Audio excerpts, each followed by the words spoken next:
Was this book cheesy? Hell yeah. Was I entertained? Hell yeah. Hello everybody. Welcome back to the channel. If you have not been here before, my name is Debbie and I read a lot of books. And today I have an audiobook for you, which is Run Rose Run by Dolly Parton and James Patterson. There you go. I was on the hunt for an audiobook that I didn't have to wait for, and this popped up and it was just like, oh, that sounds like fun. It's read by a full cast, this book. It's like a proper production. So yeah, it's read by Dolly Parton, Peter Ganim, Kevin T. Collins, Emily Rosella, James Fowey, Robert Petkoff, Sneela Nankani, Ed Sheeran, Louis Moreno, Ronald Pete and Kelsey Ballerini. That's a great name. Yes, let's just get straight in with that blurb, shall we? Find a future, lose a past. She's a star on the rise, singing about the hard life behind her. She's also on the run. Find a future, lose a past. Nashville is where she comes to claim her destiny. It's also where the darkness she's fled might find her and destroy her. So, it was 10 hours and 18 minutes to listen to, so it wasn't that long, and I read it kind of between 1.5 and 1 3/4 speed. I definitely listen like I read very quickly. And it's in American fiction, crime, thriller and mystery. I know there's all sorts of thoughts about James Patterson, but I was greatly entertained by this book. It is very cheesy. It is very much a girl who is coming to Nashville to become a country singer, which is why it was so entertaining to hear Dolly Parton reading on this book, playing what is essentially a version of herself.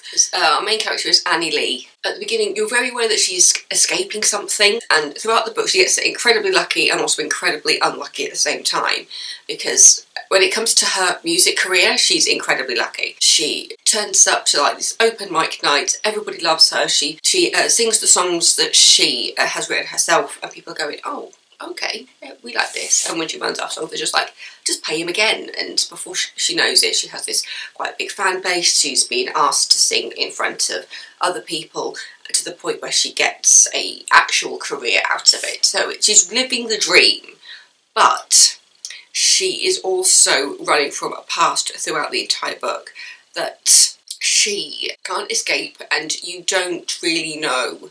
It's like you've got lots of little bits throughout the story where you've become aware again that this character is running away. There are points when she is thought to have to change her name to get into Nashville, and she's like, oh, there's no way. There is absolutely no way I am changing my name. Her name is Annie Lee Keys, which, to be honest, I listened to a singer called Annie Lee Keys. I think that works. I think listening to it, I think I was possibly more entertained by listening to it than I possibly could have been reading it. But I think a lot of people may have read this for Dolly, because I'm seeing a lot of 2 stars, 3 stars. But I will say that it was easy to listen to. I can imagine this as a film. To be honest, I can imagine this as a made-for-TV film, this book. You know, you see in this country singer on the rise, you know, she's getting everything handed to her on a plate, but she's got a really dark past that she's running from, and people keep turning up and trying to take her home. And she's just like, no, this ain't happening. And she befriends people, she befriends what is considered to be quite a significant player in the country music scene, which is Ruthie Ann, which is voiced by Dolly Parton on the audiobook. And it was just really fun to listen to. Like, I always say, not every book needs to be War and Peace. Like, I do like a book that makes me think, and, you know, it's more than just surface level. Sometimes you do just want to have something cheesy. It's the same with films. Like, there's some films that you watch and you're just like, this is like a really important film. There are other films that you put on just because you want to laugh. And for this, the fact that it also comes with an album from Dolly Parton made it just a wonderful package, because after I think I was about halfway through the book when I was looking it up and seeing how this collaboration came about, and I saw that Dolly Parton did actually have an album for it, and it said it was on Spotify, but because I was on a walk I couldn't access Spotify because my Wi-Fi was really patchy. But yes, so I ended up finding the playlist on YouTube, and it was really fun to listen to. I haven't listened to all of it, but it does make me want to download it, so. And I know my friend Jenny is a very big Dolly Parton fan. But yeah, it's a really just easy story to read, listen to. seeing Annie Lee's career on the rise. Does she get everything handed to her on a plate? Pretty much. Like, she doesn't really struggle that much in Nashville, because she does seem to have this raw talent. The only real thing that she pushes back against is the idea of changing her name.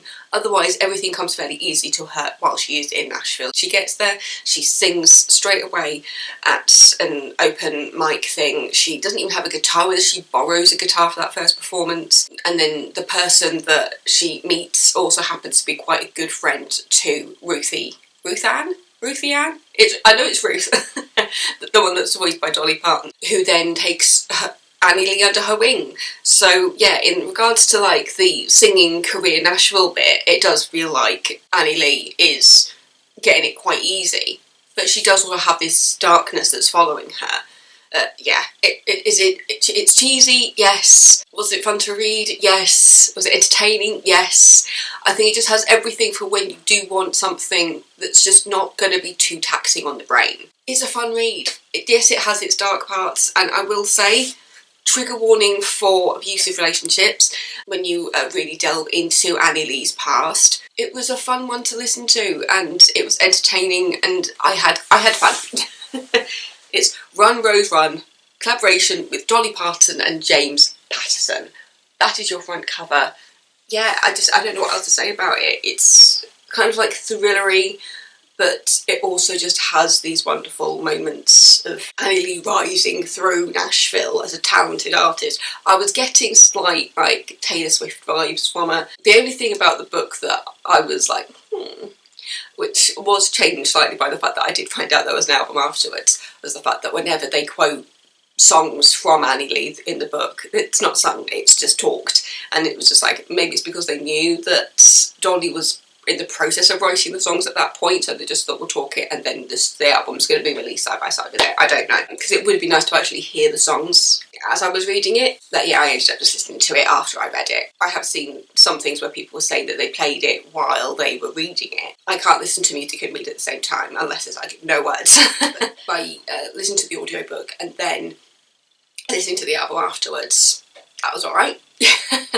I had some good references because I'd already read the book, and I feel like it's a better way around to do it if you're like me and can't listen to music while you're reading, because listening to the music before you read the book, maybe that could work, but I feel like having read the book first helped me to understand the context of the songs a bit better. Highly entertaining, and I loved it when Dolly Parton popped up on the audiobook, because it doesn't actually say Dolly Parton reads it in the BorrowBox description. It wasn't until I actually started listening that I was just like, oh, this just said that it's going to be read by Dolly Parton. So yeah, it's a full cast, it's a full-on production, and I loved it.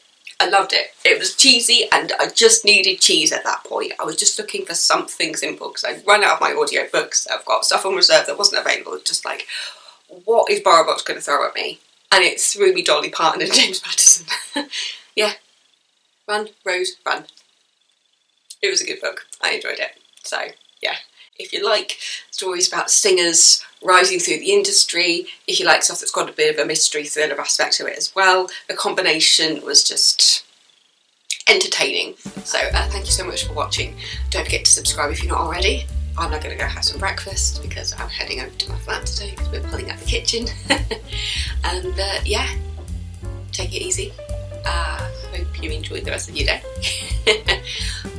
Whether you watch this first thing in the morning or last thing at night or anywhere in between. But yeah, take care. I love you all. Bye.